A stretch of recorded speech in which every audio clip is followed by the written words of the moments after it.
2014 সাল থেকে 2023 সালের প্রথম সপ্তাহ পর্যন্ত গত 9 বছরে ইউরোপে প্রবেশ করতে গিয়ে মৃত্যু হয়েছে 52,067 জন অভিবাসন প্রত্যাশীর।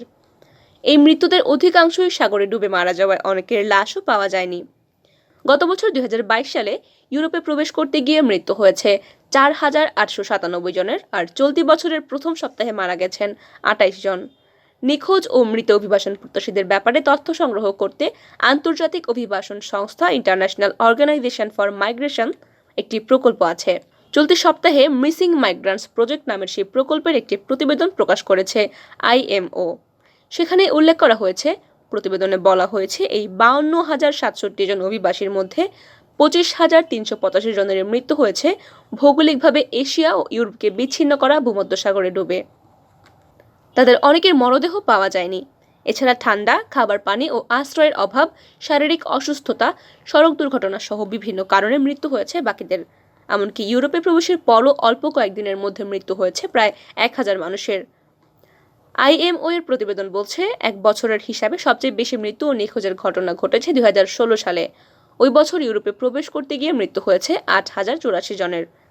তার আগের বছর 2015 সালে মৃত্যু ও নিখোঁজের ঘটনা ঘটেছে 6,714টি। এটি এক বছরের হিসেবে দ্বিতীয় সর্বোচ্চ সংখ্যা। প্রথম দিকে আফ্রিকা ও এশীয় অভিবাসন প্রত্যাশীদের জন্য একমাত্র রুট ছিল তুরস্ক। তুরস্কের ভূমধ্যসাগর উপকূল থেকে গ্রিস বা ইতালিতে রওনা হতেন অভিবাসন প্রত্যাশীরা। গত কয়েক বছর ধরে তুরস্ক রুটের পাশাপাশি লিবিয়া ও তিউনিসিয়া রুটও জনপ্রিয় হয়ে উঠেছে।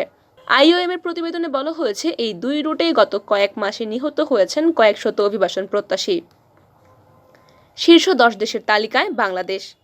অবৈধভাবে ঝুঁকিপূর্ণ পথে ইউরোপে প্রবেশ করার প্রবণতা অনেক বেশি এমন 10টি দেশের তালিকা প্রস্তুত করেছে IOM। সেই তালিকায় বাংলাদেশের নামও রয়েছে। এছাড়া বাংলাদেশের প্রতিবেশী ভারত, পাকিস্তান ও আফগানিস্তানের নামও রয়েছে এই তালিকায়। এছাড়া বিদেশে বসবাসরত প্রবাসীদের হিসেবে শীর্ষে থাকা দেশের নাম ভারত, তারপরে দ্বিতীয় স্থানে বাংলাদেশ। পাকিস্তান অবস্থান করছে তৃতীয় স্থানে। IOM এর হিসাব অনুযায়ী ইউরোপ, যুক্তরাষ্ট্র সহ বিশ্বের বিভিন্ন দেশে বসবাসরত প্রবাসী ভারতের সংখ্যা বর্তমানে 1,79,00,000, আর প্রবাসী বাংলাদেশের সংখ্যা 74 লাখ এবং প্রবাসী পাকিস্তানের সংখ্যা 63 লাখ।